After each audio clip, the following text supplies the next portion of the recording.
नमस्कार दोस्तों, स्वागत है आपका हमारे YouTube चैनल पे। तो दोस्तों, मैं हूं मुकेश और आज का जो हमारा वीडियो है, ये वीडियो बनाया गया है सामान्य इतिहास से। जो सामान्य जानकारी होती है इतिहास में, उनसे संबंधित ये प्रश्न है। कुछ 45 प्रश्नों का ये हमारा संकलन है। इन 45 प्रश्नों में हम जानने का कोशिश करेंगे कि किस किस तरह के प्रश्न अभी तक आए हुए हैं। ये PYQ है, पूरे के पूरे विभिन्न एग्ज़ामों में पूछे गए प्रश्न हैं और इनके माध्यम से हम जो है रिवीजन कर लेंगे कि इतिहास का जो सामान्य परिचय होता है उससे संबंधित क्या क्या प्रश्न पूछे जा रहे हैं। ठीक है, तो आइए शुरू करते हैं वीडियो को। आगे बढ़ने से पहले आपसे अनुरोध है कि कृपया करके हमारे चैनल को सब्सक्राइब कीजिए और अपने दोस्तों में शेयर कीजिए। ठीक है दोस्तों, इस चैनल पे दोस्तों जल्द ही हम लोग जो है BPSC सीरीज़ शुरू करने वाले हैं। ठीक है, तो उस सीरीज़ में जो है हम पूरा का पूरा BPSC का रिवीजन करेंगे, PYQ करेंगे। तो हमारे जुड़े रहिए और अपने दोस्तों में हमारे चैनल को शेयर करते रहिए। ठीक है दोस्तों, आइए शुरू करते हैं पहले प्रश्न से। पहला प्रश्न जो है वह कह रहा है कि इतिहास के तहत अध्ययन किया जाता है। तो इतिहास के तहत हम लोग किस चीज़ का अध्ययन करते हैं? तो स्वाभाविक सी बात है, इतिहास के तहत हम लोग जो अध्ययन करते हैं वो समाज का, पर्यावरण या शासन का अध्ययन तो नहीं करते हैं, अतीत का अध्ययन करते हैं।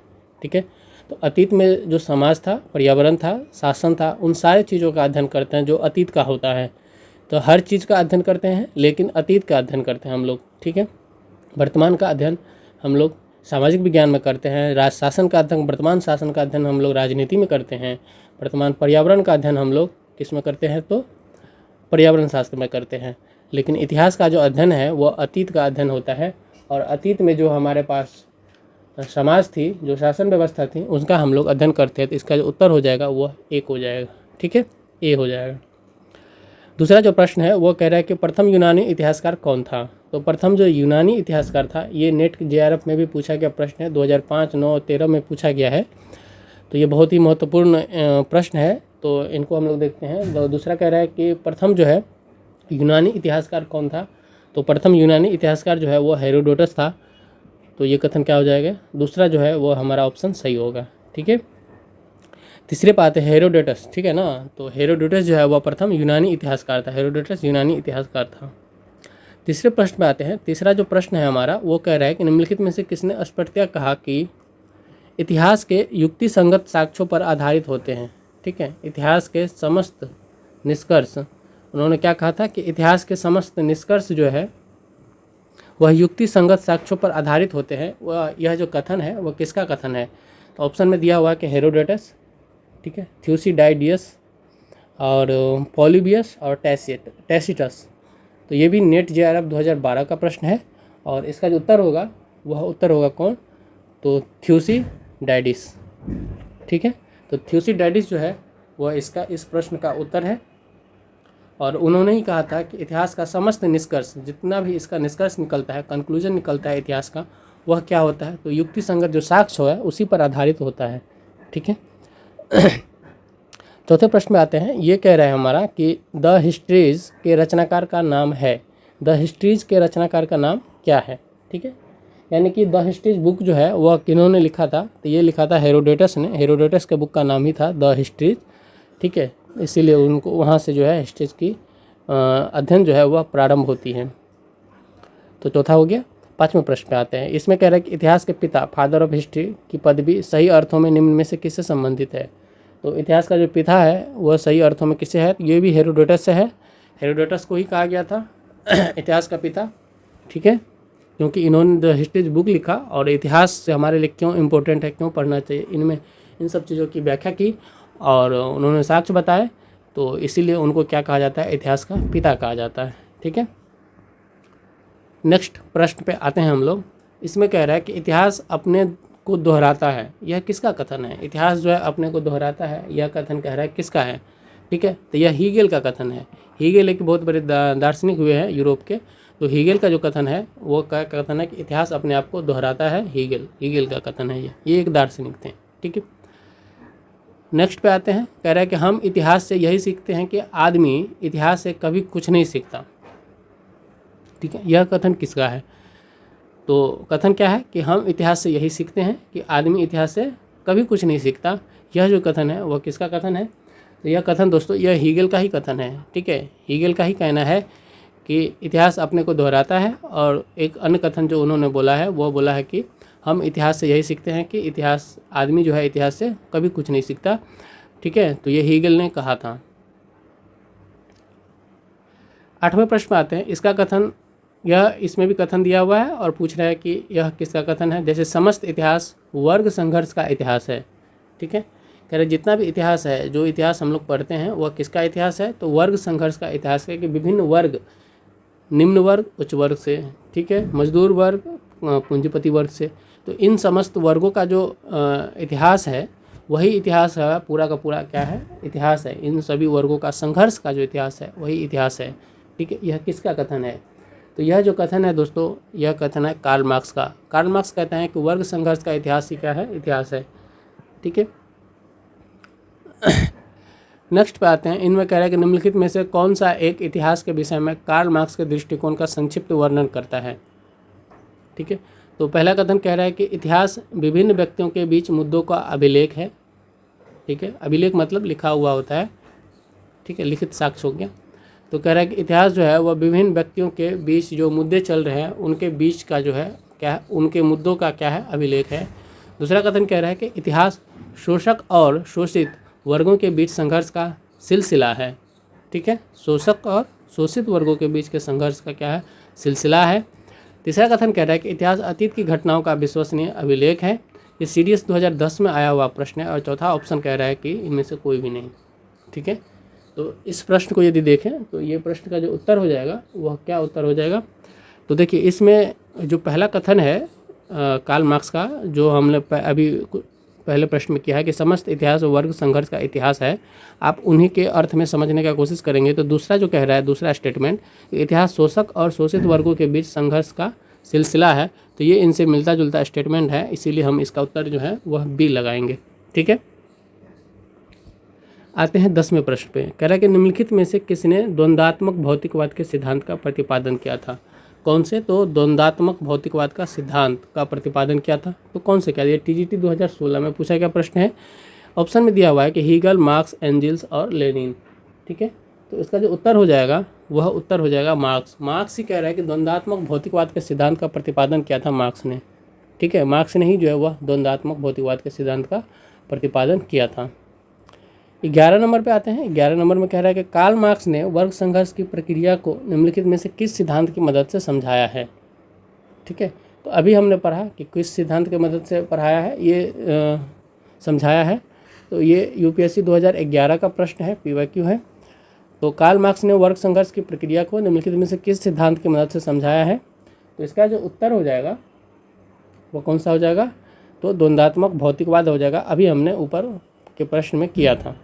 ठीक है, इतिहास विगत की राजधानी है, यह कथन किसका है। ठीक है, कथन क्या दिया हुआ कि इतिहास जो है वह विगत की राजधानी है, राजनीति है, सॉरी, इतिहास विगत की राजनीति है। इसका मतलब क्या हुआ, इसका मतलब हुआ कि कहना चाह रहा है कि इतिहास जो हम लोग पढ़ते हैं वह जो बीता हुआ चीज़ का राजनीति है, उसी का राजनीति किया हुआ चीज़ जो है हम लोग पढ़ते हैं इतिहास में। ठीक है, तो इतिहास विगत की राजनीति है, यह किसका कथन है, तो यह कथन हम लोग किसका मानेंगे। ठीक है, तो यह सिले का कथन है। ठीक है दोस्तों, इसका कथन है यह सिले का कथन है। यहाँ से आपको शायद सही से दिख नहीं रहा होगा, ये इस तरीके से लिखा हुआ है सिले।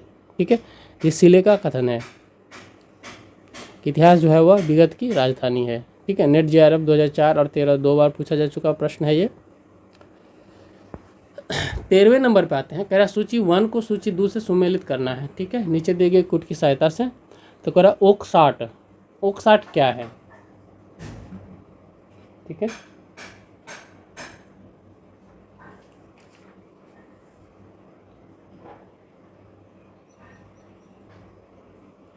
ओकसाट कह रहा है कि ओकसाट क्या है, तो यह सच है कि इतिहास में अतीत वर्तमान के साथ बदलता है। तो इनका कथन क्या है ओकसाट का, कि यह सच है कि इतिहास में अतीत क्या है, वर्तमान के साथ बदलता है। ठीक है, तो इसका जो मिलन होगा ओकसाट का कथन हो जाएगा 3, तो ए का हो जाएगा 3। ठीक है, ट्रेवेलियन का कथन यदि देखें तो कह रहा है इतिहास का महत्व वैज्ञानिक नहीं है। इनका कथन क्या था, ट्रेवेलियन का कथन कि इतिहास का महत्व वैज्ञानिक नहीं है, तो इसका कथन क्या हो जाएगा 4। ठीक है, कॉलिंगवुड का कथन क्या था? तो कॉलिंगवुड का कथन था कि संपूर्ण इतिहास विचारों का इतिहास है, इसका ये कथन था। ठीक है, तो कॉलिंगवुड का कथन क्या था? संपूर्ण इतिहास जो है वह विचारों का इतिहास है। और व्यूरी का कथन बच जाएगा 2, तो इतिहास स्वतः कह रहा है कि मात्र एक विज्ञान है, इससे कम नहीं है और इससे अधिक भी नहीं है। तो इतिहास को विज्ञान माना है कौन? तो व्यूरी ने माना है। ठीक है, तो 3 4 2 1 3 4 2 1 यदि हम लोग मिलान करें तो 3 4 1 2 सॉरी 3 4 1 2 3 4 1 2, तो उत्तर हो जाएगा इसका ए। ठीक है, इसमें विभिन्न इतिहासकारों की कथन है और उनको हमें मिलान करना था। चलिए अब हम लोग नेक्स्ट प्रश्न पे चलते हैं, जो 14 नंबर हमारा प्रश्न है। इसमें कह रहा है कि किस इतिहास दर्शन शास्त्री ने कहा था समस्त इतिहास समकालीन इतिहास है? तो देखिए यहाँ भी एक कथन इसी तरह का है। ठीक है, कि सच है कि इतिहास में अतीत वर्तमान के साथ बदलता है। ठीक है, तो इतिहास में अतीत जो है वह वर्तमान के साथ बदलता है। तो ये कथन कुछ ऐसा लग रहा है, लेकिन कंफ्यूज नहीं होना है। ठीक है, ये दोनों अलग अलग कथन है, दोनों का मतलब अलग अलग है। समस्त इतिहास कह रहा है कि समकालीन इतिहास है। समकालीन इतिहास कहने का मतलब होता है कि जिस वक्त को हम लोग पढ़ रहे होते हैं वह उसी वक्त का इतिहास होता है, ना तो उससे पहले का ना ही उससे बाद का। ठीक है, तो इतिहास के बारे में जो दर्शन शास्त्री का कथन है वो है कि समस्त इतिहास समकालीन इतिहास है। वो किसका? तो वो बेनेडिटो क्रोचे का है कथन है ये बेनेडिटो क्रोचे का ये कथन है। ठीक है, 15वें प्रश्न पे आते हैं। इसमें कह रहा है कि इतिहास वर्तमान एवं अतीत के बीच अंतहीन वार्ता है। इतिहास कह रहा है कि वर्तमान एवं अतीत के बीच अंतहीन वार्ता है। तो यह कथन कह रहा है कि किसने कहा था? इतिहास वर्तमान एवं अतीत के बीच अंतहीन वार्ता है, यह कथन किसने कहा था? तो इस पर यदि चर्चा करें हम लोग, तो ये देखिए ये प्रश्न बहुत ही इंपॉर्टेंट प्रश्न है। ये नेट JRF जो है 2016 बिहार जुडिशरी सर्विस 2016 में पूछा गया प्रश्न है। और कथन क्या है कि इतिहास वर्तमान एवं अतीत के बीच अंतहीन वार्ता है। ठीक है, ऑप्शन में क्या दिया हुआ है कि E.H. Carr, Charles Firth, Karl Marx और B.A. स्मिथ। ठीक है, तो इसका जो उत्तर हो जाएगा वह हो जाएगा E.H. कार। ठीक है, कार महोदय ने बताया था कि इतिहास वर्तमान एवं अतीत के बीच अंतहीन वार्ता है।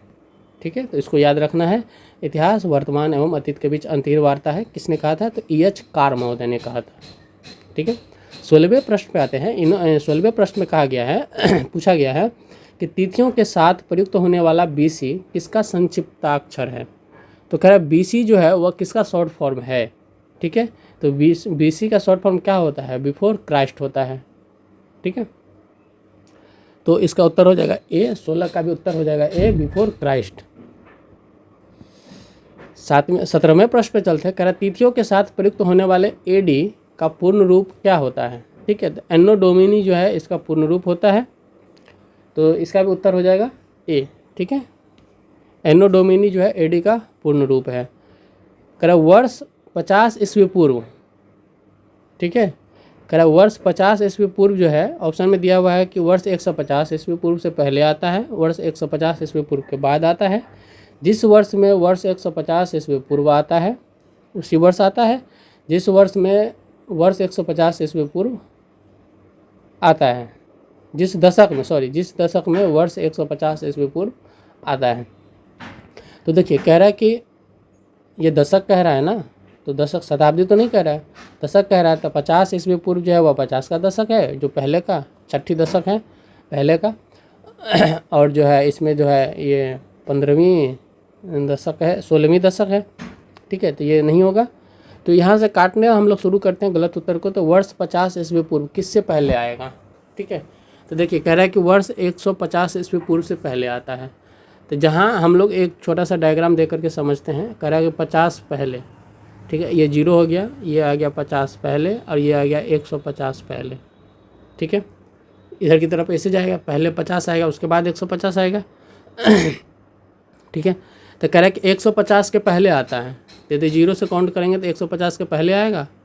ठीक है, या 150 ईस्वी पूर्व के बाद आता है, तो 150 ईस्वी पूर्व के बाद तो नहीं आएगा। ठीक है, तो इसका जो उत्तर हो जाएगा वह कौन हो जाएगा? उत्तर इसका उत्तर तो 150 ईस्वी पूर्व के बाद आता है। ठीक है, क्योंकि 150 ईस्वी पूर्व का मतलब हो गया बहुत अधिक दूर। तो उसके बाद यदि उधर से यदि सीधा काउंटिंग हम लोग करेंगे तो उसके बाद ही आएगा ना 50 ईस्वी पूर्व, यानी कि हमारे नज़दीक हुआ। ठीक है, तो इसका उत्तर हो जाएगा बी। 19 में कह रहा है कि 1015 ईस्वी किस शताब्दी में आता है। तो बताइए 1015 ईस्वी किस शताब्दी आया में, तो 11वीं शताब्दी में आएगा। ठीक है, ईस्वी पूर्व चूँकि नहीं है, ईस्वी है, तो 11वीं शताब्दी में आएगा। तो इसका उत्तर कौन हो जाएगा, डी हो जाएगा। ठीक है, 20वां प्रश्न जो हमारा कह रहा है वह कह रहा है कि सूची 1 को सूची 2 से सुमेलित कीजिए और सूचियों के नीचे दिए हुए कूट का प्रयोग करते हुए सही उत्तर का चयन कीजिए। ठीक है, विक्रम संवत्सर कब शुरू हुआ था। ठीक है, तो विक्रम संवत्सर शुरू हुआ था आपको कब, ठीक है, वो हो गया था 58 ईस्वी पूर्व में। तो इसका हो जाएगा 4। शक संवत्सर कब शुरू हुआ था, ये 78 ईस्वी पूर्व में, तो ये हो जाएगा 3।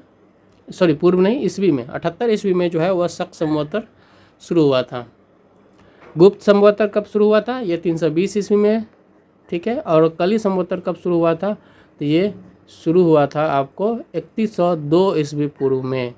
तो ये हो जाएगा 1। ठीक है, तो 4 3 2 1 किस ऑप्शन में है देख लेते हैं हम लोग। तो ऑप्शन है नीचे में 4 3 2 1 है डी ऑप्शन में। तो ये हो जाएगा यूपीएससी 1995 का प्रश्न है ये। ठीक है, तो 4 3 2 1 और ये डी ऑप्शन हमारा सही हो गया। ठीक है, यहाँ कह रहा है कि विक्रम संवत कब शुरू हुआ था, तो विक्रम संवत कब शुरू हुआ था,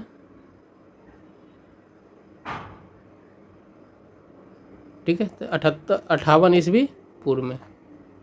ठीक है, अभी सेम प्रश्न हमने किया था कि विक्रम संवत जो है 58 ईस्वी पूर्व में किया था कॉलम मैच में।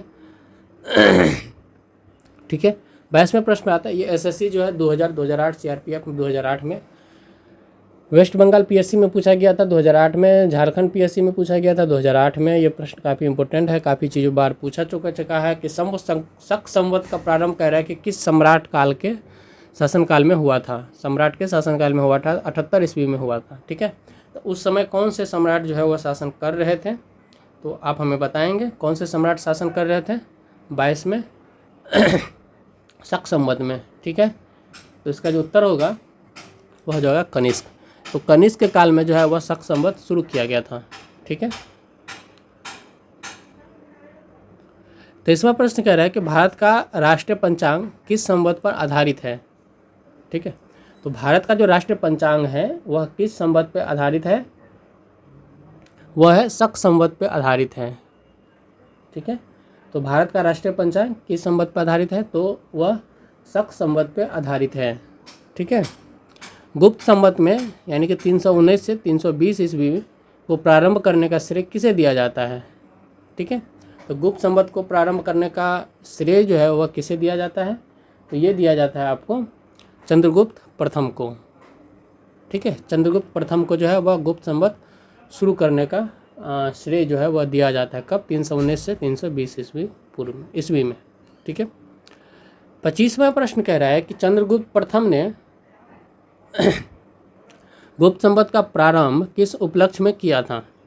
ठीक है, तो पहला जो ऑप्शन दिया हुआ है वह है कि अपने राज्यारोहण के स्मारक के रूप में, शकों के उन्मूलन के उपलक्ष्य में, हूनों को परास्त करने के उपलक्ष्य में, या इनमें से कोई नहीं। ठीक है, तो इसका जो उत्तर हो जाएगा वो ए हो जाएगा, अपने राज्यारोहण के स्मारक के रूप में। तो उनका जब राज्यारोहण हुआ था तो गुप्त संवत जो है वह शुरू किया था। तो चंद्रगुप्त प्रथम ने अपने राज्यारोहण यानी कि राज्याभिषेक के स्मारक के रूप में जो है वह गुप्त संवत तिथि का जो है कैलेंडर जो है वह शुरू किया था। 26वें प्रश्न पे आते हैं, इनमें कह रहा है कि निम्न कथनों पर विचार कीजिए तथा नीचे दिए गए कूट से सही उत्तर चुनिए। ठीक है, पहला कह रहा है कि विक्रम संवत 58 ईस्वी पूर्व से प्रारंभ हुआ। क्या कह रहा है कि विक्रम संवत जो है वह 58 ईस्वी पूर्व से आरंभ हुआ। दूसरा कह रहा है कि शक संवत सन 78 से आरंभ हुआ। गुप्त संवत सन 319 से आरंभ हुआ। और भारत में मुसलमान शासन का युग कह रहा है कि सन 1192 ईस्वी से शुरू हुआ।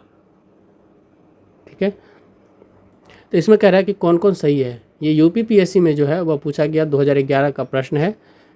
तो कथन में है 1 और 2, दूसरा है 3 और 4, तीसरा ऑप्शन में सी में दिया हुआ है 1 2 और 3, और डी में दिया हुआ है चारों का चारों ऑप्शन। ठीक है, तो पहले हम लोग देखते हैं कि कौन कौन सा सही है। कह रहा है कि विक्रम संवत 58 ईस्वी पूर्व से आरंभ हुआ था। तो ये कथन सही है, विक्रम संवत जो है वह 58 ईस्वी पूर्व से आरंभ हुआ था। शक संवत कह रहा है कि 78 से आरंभ हुआ था। 78 क्या, ठीक है, तो ये 78 ईस्वी की बात कर रहा है। तो ये 78 ईस्वी से शक संवत आरंभ हुआ था। तो ये कथन भी क्या हो जाएगा, सही हो जाएगा। ठीक। ठीक है। गुप्त संवत कह रहा है कि 319 से आरंभ हुआ था, तो ये भी सही है, अभी हमने चंद्रगुप्त के बारे में पढ़ा था। भारत में कह रहा है कि मुसलमान का युग जो है वह 1192 ईस्वी से शुरू हुआ था, ठीक है। तो भारत में कह रहा है कि मुसलमान का युग 1192 यानी कि 12वीं शताब्दी में शुरू हुआ था, तो ये कथन गलत हो जाएगा और 1, 2 और 3 सही है, तो इसका उत्तर हो जाएगा सी, ठीक है। भारत में मुसलमानों का शासन जो है 1192 से नहीं, उससे पहले ही शुरू हो चुका था, ठीक। आते हैं 27 में, कह रहा है कि हर्षवर्धन ने 606 ईस्वी में हर्ष संवत की स्थापना किस उपलक्ष्य में की थी, ठीक है। तो हर्ष संवत की स्थापना कह रहा है किस उपलक्ष्य में की थी 27वें प्रश्न में। तो पहला कथन कह रहा है कि अपने राज्यारोहण के उपलक्ष्य में, दूसरा कह रहा है कि कन्नौज पर अधिकार करने के उपलक्ष्य में, सी में कह रहा है कि सिंध विजय के उपलक्ष्य में, डी पूर्वी भारत की विजय के उपलक्ष्य में। तो दोस्तों कौन सा कथन सही होगा इसमें,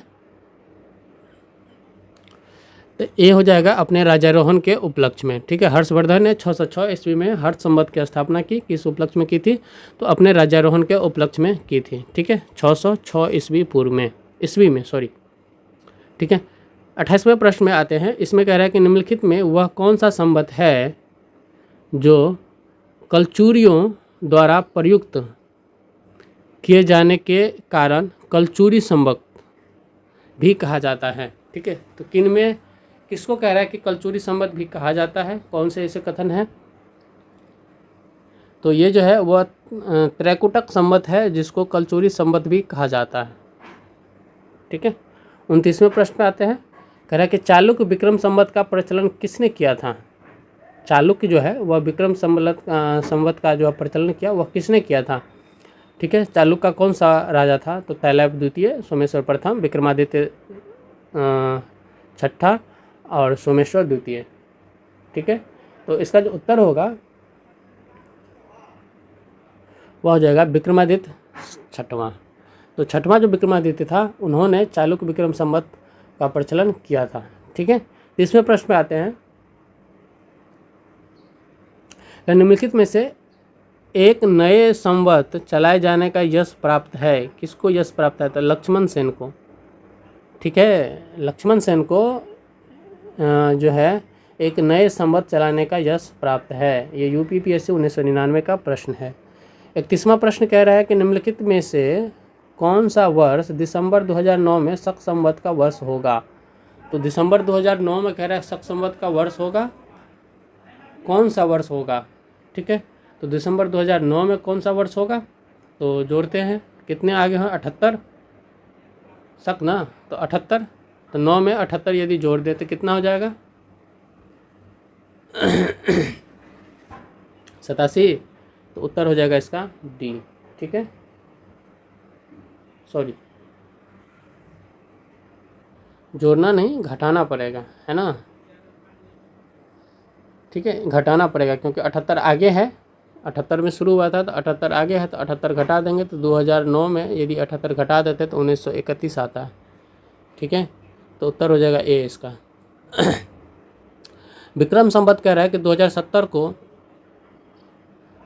ईस्वी संवत में रूपांतरित करने पर मान होगा। विक्रम संवत कब, तो 58 ईस्वी पूर्व में जो है स्टार्ट हुआ था, ठीक है। तो 58 ईस्वी पूर्व में स्टार्ट हुआ था, तो 58 उसमें क्या हो जाएगा, जोड़ना पड़ेगा। तो 2070 है तो उसमें से 58 यदि घटा देंगे तो कौन सा वर्ष हो जाएगा वो, तो वो जो हो जाएगा वो हो जाएगा डी, 2013 ईस्वी हो जाएगा, ठीक है। 33वें प्रश्न पे आते हैं, कह रहे हैं कि विक्रम एवं शक संवत के आरंभ के बीच कितने वर्षों का अंतर हुआ है। तो कह रहे विक्रम एवं शक संवत के आरंभ के बीच जो है वह कितने वर्षों का अंतर है, तो यहाँ से जोड़ लेते हैं हम लोग कितने वर्षों का अंतर होगा।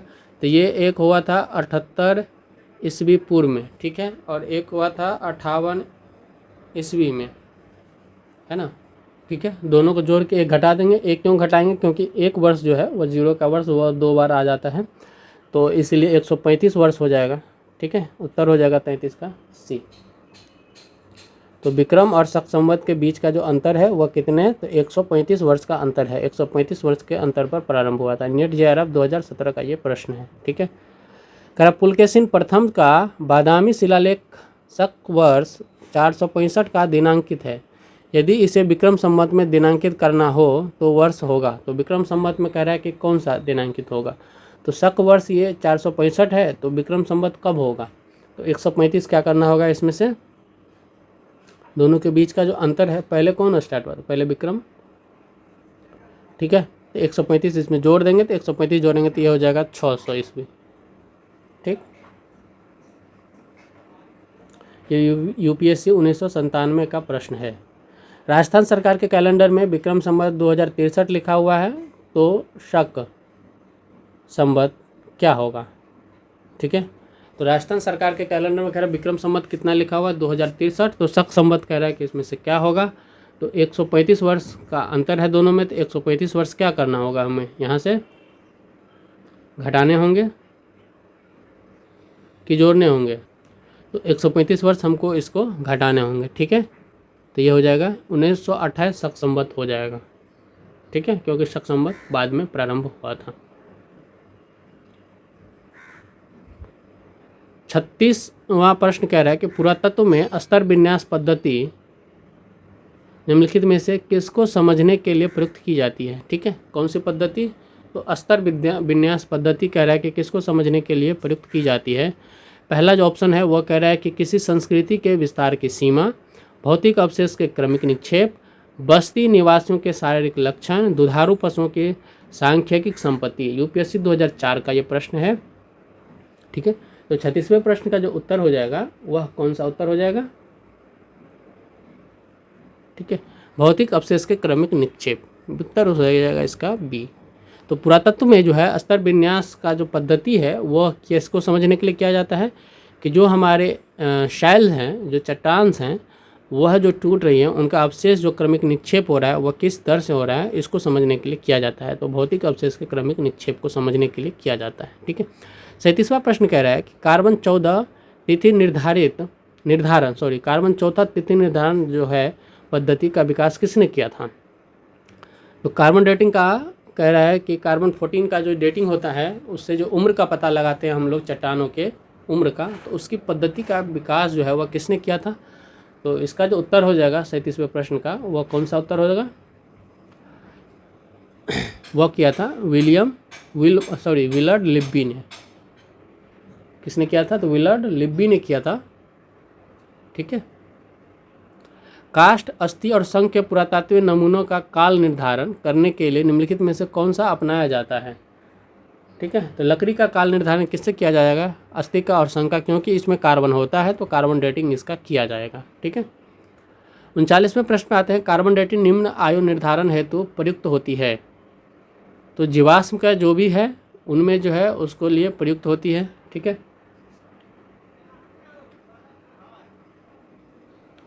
क्योंकि जीवाश्म में कार्बन होता है तो इसीलिए उसका कार्बन डेटिंग किया जाता है।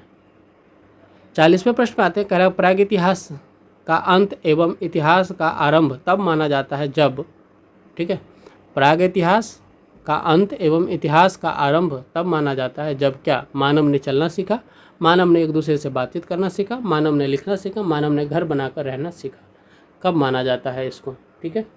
तो इसका जो उत्तर हो जाएगा वो हो जाएगा मानव ने लिखना सीखा। जब मानव ने लिखना सीखा तो उसको हम लोग कहते हैं इतिहास का आरंभ वहाँ से होता है, क्योंकि वहाँ से हमें लिखित साक्ष्य मिलने प्रारंभ हो जाते हैं।